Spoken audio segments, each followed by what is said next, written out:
Hello, and welcome to a very special installment of Man vs. Violin. Today is week 14, day 100 of Man vs. Violin. Today, I've been practicing the violin every day for the last 100 days. 101 days ago, I had never played the violin, never touched the violin, never even been in the same room as a violin. But I decided that I wanted to learn how to play the violin, so I decided that I would try every day for the next 100 days to start my violin journey by playing the violin every day. So today is 100 days. To commemorate this remarkable feat, I will be playing a little concerto. Today I'll be playing Suzuki's Perpetual Motion in D major. This is where I'm at in the Suzuki book, and the Suzuki book and the Mel Bay book are the two main books that I'm using. So I think that Perpetual Motion is a pretty good reflection of where I'm at skill-wise with the violin. Today, to help me with my little concerto, I'll be using the Fiddler Shop Symphony Violin and a Fiddler Shop Carbon Bow. So, Suzuki's Perpetual Motion in D major.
Perpetual Motion. So, as I mentioned, I started the violin 100 days ago, and some of the things that I've felt were milestones over the last 100 days, I just kind of want to touch on a little bit for the remainder of the video. So, when I first started playing the violin, I did not know what the violin strings were tuned to or how they were tuned. So I'm a bass player, and the bass is tuned E, A, D, and G, and it's tuned in fourths. So on the bass, the largest, thickest string is E, followed by A, and then D, and then G. So when I found out that the violin was tuned E, A, D, and G, I thought, oh, perfect. I know how to tune this. So I tuned the violin E, A, D, and G. And it sounded terrible. And it sounded terrible because I tuned the violin in fourths when the violin should have been tuned in fifths. What that means is this little string down here is the E string, and then the A string, and then the D string, and then the G string. So when I corrected that, the violin sounded a lot better. But it was still very difficult to figure out how to make sounds on the violin. Again, the bass has a very large neck and a very wide fretboard. So with the bass, you're really practicing, you're really working your fingers to develop a wide finger positioning, so you can get to some of the far away frets. The violin is just the opposite. It's got a very small fingerboard, and figuring out that some of the half steps are literally having your fingers pressed up against each other. So just changing that mindset of having to reach for a note rather than having the note be right up against another finger. That was something that was challenging also. So you'll notice that my violin only has the fine tuner on the E string. And that's because I wanted to kind of wean myself off the dependency of using the fine tuners. I wanted to do that kind of quickly. So I took off the fine tuner on the G string when I found I could tune the G pretty well using the tuning pegs. Then I took it off the D and then the A, and then right now I just have it on the E string. So this violin, Fiddler Shop Symphony Violin, it holds its tune really, really well. And I have to say, it's very easy to tune, this violin. The violin I had been using before this little guy is a Cecilio 300. And I like the violin. The Cecilio violin, for its price, is a very good instrument. But I was finding it very difficult to tune.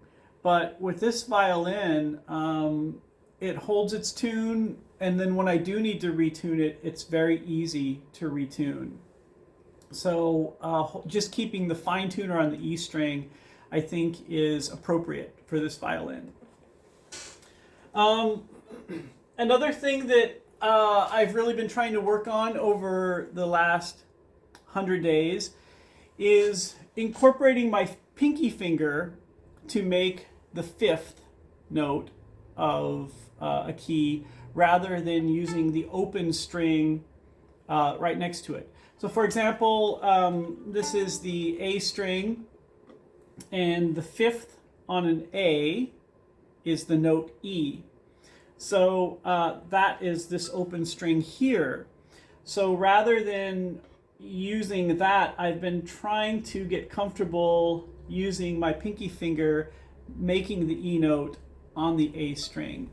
So with the song Perpetual Motion, that's been really good practice because there are spots in that song where you use the open E string, but there are also spots in that song where you use the pinky finger on the A string.